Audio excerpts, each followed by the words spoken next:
is where my Airbnb is. In the last video, I talked about why Melbourne is considered as the city of coffee. As for this video, I'm going to talk about why Melbourne is considered as the city of literature. One of the chain stores you will see in Melbourne is definitely the book grocer, where you find books with really cheap price but with amazing, very unique content. I found a book called The Art of Mindful Reading there, and also one book about Australian grog where it talks about how alcohol has affected history greatly.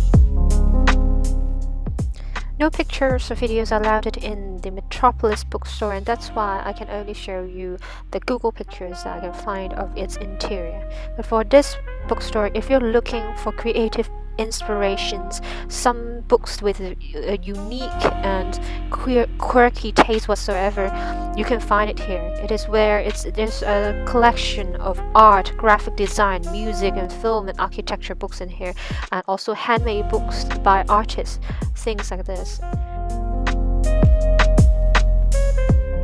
I found this bookstore totally by accident, and I have never seen one like this. There is this one store with that only or mostly sells magazines from different countries on different topics, just selling magazines. I've never seen one shop like this, and I'm so glad that I've encountered one in Melbourne. For bookworms who couldn't own the books they can find in libraries, having a bookstore in the library is the best thing ever. Though we have this branch of bookstores in Hong Kong and the book is really pricey, still I bought one book from here and I feel like it's totally worth it. They have a wider collection of books on various topics, you know, definitely more than Hong Kong. As you can see, it's a really huge bookstore, which rarely happens in Hong Kong. This is another bookstore that I found by accident, and I remember how I loved the tote bags that were sold in it. And though the books were quite pricey, it was still a beautiful bookstore that is worth visiting.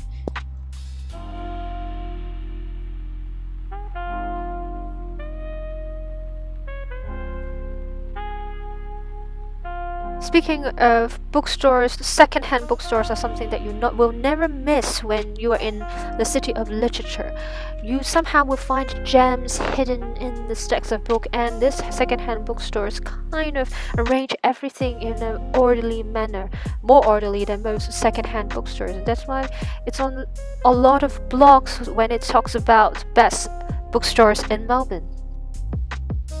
This is a bookstore found inside a mall, and the decorations, the style of this bookstore is just astonishingly beautiful. I remember having this wall filled with pages from different novels, and that was really impressive.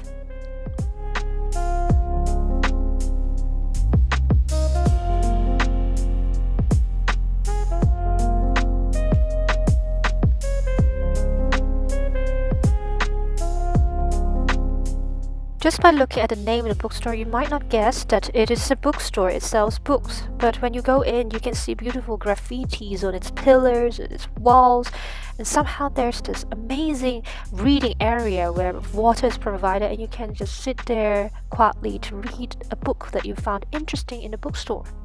And of course, there's also antique bookstores, which unfortunately I don't have time to visit during this trip.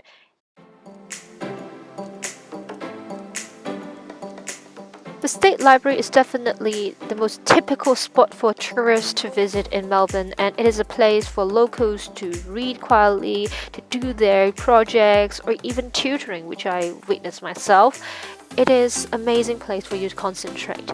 But my favorite thing about the State Library is definitely the exhibition about books, talking about the histories of books and classifying, telling you how books are being made throughout history and how it changes in its form, things like this.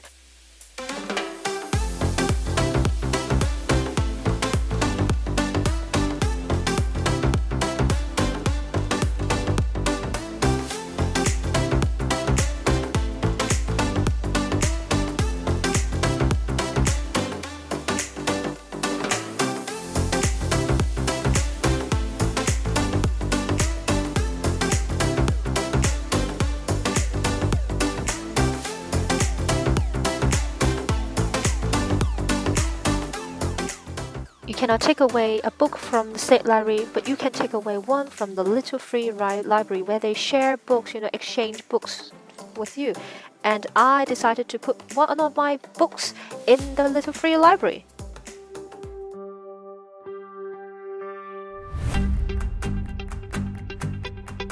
What I love about this trip is that wherever I go, there's always a place for me to calm down, sit down, relax, read, and write.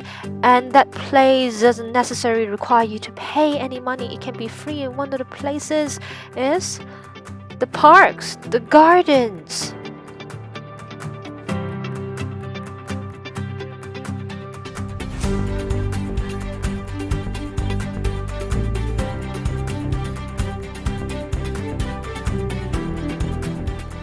And of course, as mentioned, the state library, I also spent half a day there, and it was so calming and soothing for me. Another day was at the beach, and the view was, oh my god, though I got sunburned. And then on the last day, I went to the H&M and I sat at the stairs. And there was also a time when I went to the food court. And there were beautiful tables where I don't really have to pay, but I bought a tea because I was thirsty. Oh, did I mention I also saw a statue of an Australian poet that I never knew, but now know about it because I went there and saw him? Overall speaking, I am so satisfied with the trip, and to be honest, I used to hate Australia because of my bad experience last time, and now I'm totally in love with it. It is the city that I know that suits me the most, and I truly want to one day to live in the city of coffee/literature again and just enjoy life. Hi, thank you for watching this vlog, and if you like this vlog, remember to give a big thumbs up and to subscribe, and of course to comment below about my experience here and what you think about it. And yeah, well, let's end this video by saying remember to stop existing, start living, and be alive. Bye!